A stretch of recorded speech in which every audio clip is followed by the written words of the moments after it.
Greetings and welcome to Studio 1A, the new home of SportsCenter. Kyle Patterson here along with Garrett Sanders.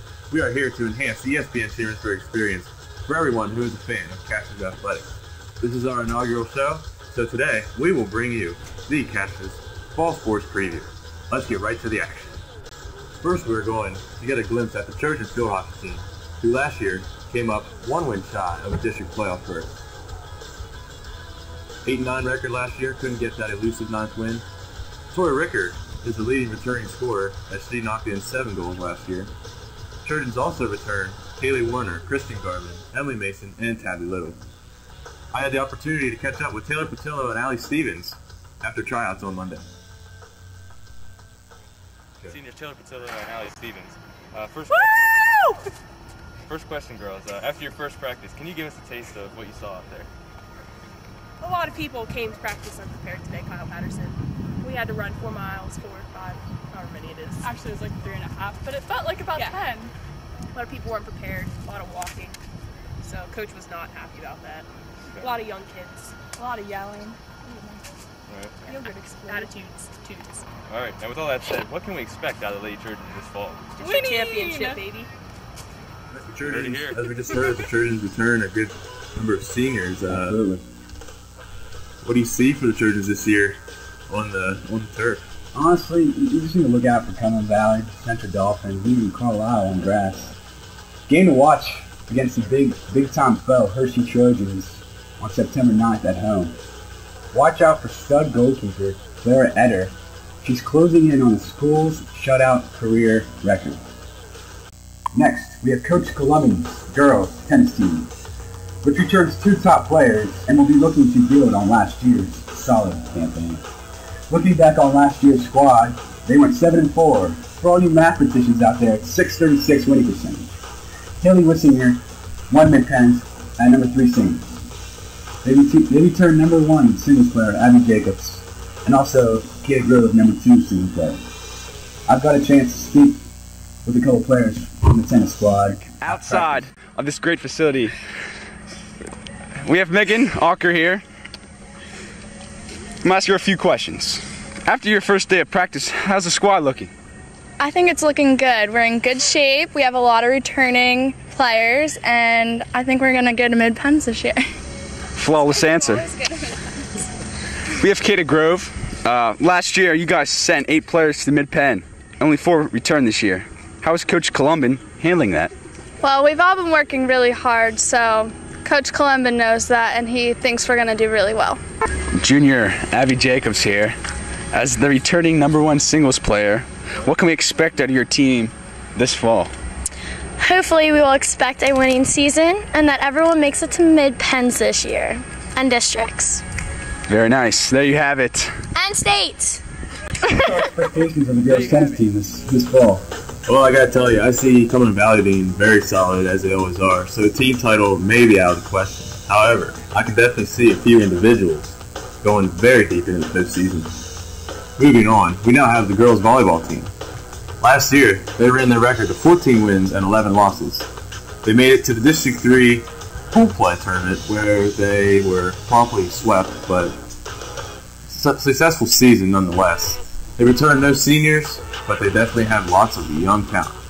Our Andrew Byers caught up with Taylor Rogers Tuesday night after tryouts concluded. This is Andrew Byers here reporting from Trojan Fieldhouse.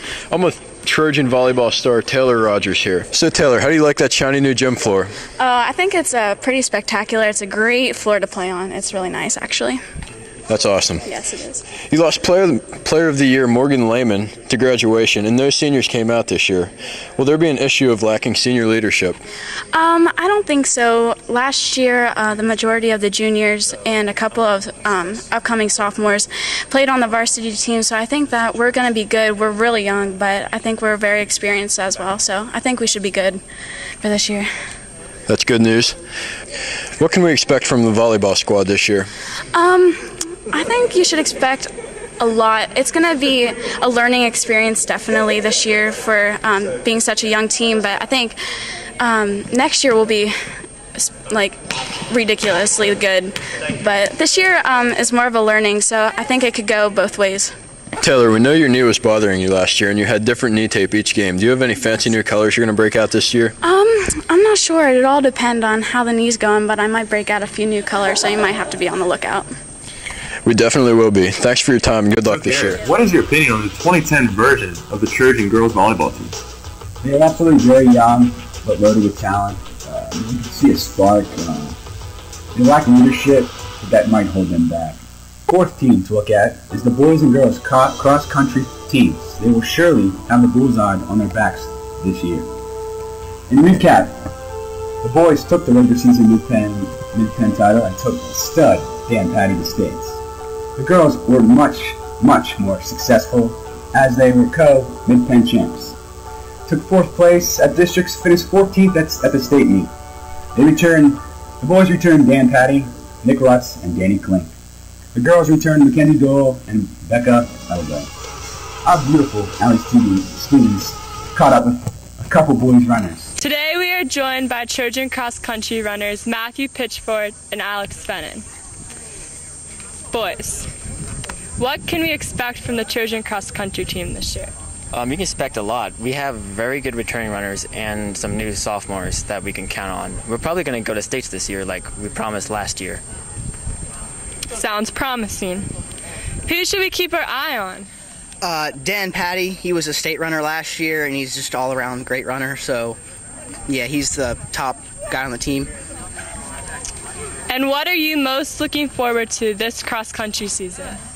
I'm looking forward to being central, the Cumberland Valley, yes. Because that's our only competition in this division. So, I'm looking forward to beat them. And you, Alex? We've got a meet in New York this year, second week of school, so I'm definitely looking forward to the overnight trip. That sounds like a good team bonding experience. There you have it, folks. So, Mr. Patterson, what can we expect on the course this fall? I expect lots of fast running, Garrett Sanders. Next, we move on to the perennial power Trojan golf team. Last year, they took the Mid-Penn regular season title with ease. And this year, they returned 5 seniors from that team, along with junior Nick Stenson. Last year at districts, Nick, Brett Bookwater, and Mal Cordes all competed, with Mal moving to states. Fortunately, I had a chance to catch up with Mal at Rocky Springs Golf Course on Monday afternoon. Here at Rocky Springs with Trojan senior golf captain Mal Cordes. And I got a couple questions for Mal regarding the upcoming fall season. Mal, you were the only Trojan golfer that went to states last year. Do you see anyone join you this fall? Well, we have a really good freshman coming up. His name is Max Bell, and he's shooting around par. Good playing time, so that could be enough to get him to states. There you go. Speaking of Max, he's a freshman. There's also 2 other decent freshmen coming up this year. What kind of impact do you think that they'll have on this team this year with 5 seniors? Well, that's going to be tough for qualifying. It's going to be pretty intense. We're all going to be fighting for our spots in matches. All right. And with all that said, what can we expect out of the Trojan golf team this year? Well, since the divisions have been moved around, we play against the crappy teams now. So it should be pretty easy for us. Hopefully no jinxing. All right, Garrett, on paper, the Trojan golf team looks outstanding. But how do you see things falling out on the links this year? As Mal said, the divisions have been realigned. With that said, I've seen them swiftly moving through the regular season and sending as many 10 golfers to Mid-Penn. My boy Drew Stonesucker has a better swing than Charles Barkley. He, with the most upside this fall at Cassius, is the boys' soccer team. The Trojans cross-country team, oh wait, I meant the boys' soccer team with all that running game done, went to the District 3 quarterfinals last year, where they lost to Warwick 2-1. They retained solid back half of the field with D1 talent, Tucker Whittison, Luke Stauffer, and Taylor Walton in goal. We had a chance to catch up with a few of the Trojan soccer players Tuesday after tryouts. Junior Quinn Euler, who's currently nursing a broken fibula. Quinn, how's that leg feeling? It's feeling better. It's day-to-day right now, so I'm not sure when I'm going to be able to get back. Okay, and well, that's good. I imagine you've been sitting here a while. What do you think of the team so far from what you've seen after this just the second day of tryouts? Well, right now we have a surplus of extremely talented players, I think. We have some good goalkeepers like Taylor Walton and Skylar Roman. but we're definitely going to be solid all Goalkeeper around. Taylor Walton. Taylor, first question. Coach Den has been here for 3 years now. What kind of impact has he had on the Trojan soccer program? He's had a definite better impact. He plays a lot more tactical than Grovey. It's a different play of the game, I guess you want to say, but his first year here was iffy. Second year, we did real well, and this year I think we'll do even better. As the years progress, he's going to make a better impact on the sport and just take them as far as they can go each year. All right, speaking of last year, you guys made a surprise run to the District 3 quarterfinals. How do you think that'll feed into this year, this fall? I definitely think it was a surprise last year we made the quarterfinals. I mean, we worked as a team, but we also had those individuals out there that played as themselves. This year, I think it's going to help us, like push us and motivate us to get further, and I think we all work as one team, so we'll make it even further than we did last year and surprise a lot of people. That's why I like Senior Tucker Wilson. Tucker, I know you're pretty much a stud. Got any looks from colleges? Up to this point? Oh, I got all the top universities, like UNC Greensboro, like all that's 75% women category. Like they be hitting me up, you know how I do. And Wake Forest, they be hitting me up. Anybody that makes like the Final Four every year. I mean, I'm one of the top prospects. I'm in the ESPNU top 100. Wouldn't expect anything less. Sure. And with all that said, how do you see your Trojan soccer team doing this fall? I say it's going very far. I say definitely Mid-Penn champs. I'd go District 3 champs, and I'd say we got a shot at states. We're gonna go big, undefeated too. I mean, we're just doing everything. Of course. What do you expect out of Bucky Dent's Trojan soccer squad this year? Well, I gotta be honest with you, Gary. We just heard from Tucker, and I think he's right on. I see the boys as the favorite in the Commonwealth this year. Now, don't get me wrong. The division is loaded with talent, but I see the Trojans coming out on top. And now for the club that everyone will have their eyes on this fall, it's the Trojan football team. Last year, they came out with a record of 5-6. They made it to the first round of the district playoffs, where they fell to Penn Manor.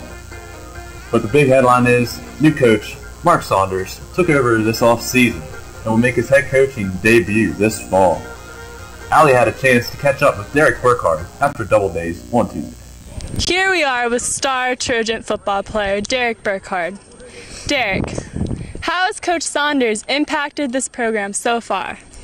See, last year we didn't know if we could win and everything, and it took us a little while into the season to know we could. But this year, Coach Saunders is instilling it into our heads right now that we know we can win, and we can just take anybody on at any time and run with it. How is the new quarterback, Connor McCoy, looking after his second full day of practice?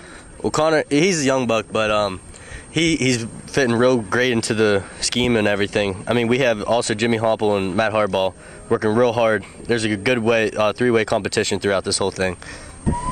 What can Trojan Nation expect on the gridiron this year? Win, win, win, baby. I mean, we're going to take anybody on. I mean, we have some big games this year coming up. We should be real good and just go with it. There you go. After the improvements made last year, do you see even greater strides this fall?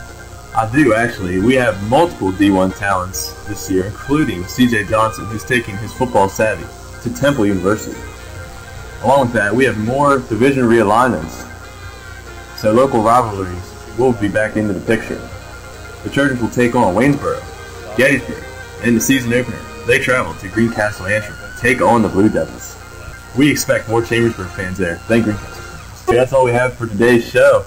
We hope you enjoyed our first session in the Sports Center on Trojan Nation. Stay tuned to ESPN Chambersburg for scores, highlights, and breaking news. This is Kyle Patterson for Garrett Sanders. We are out. Deuces.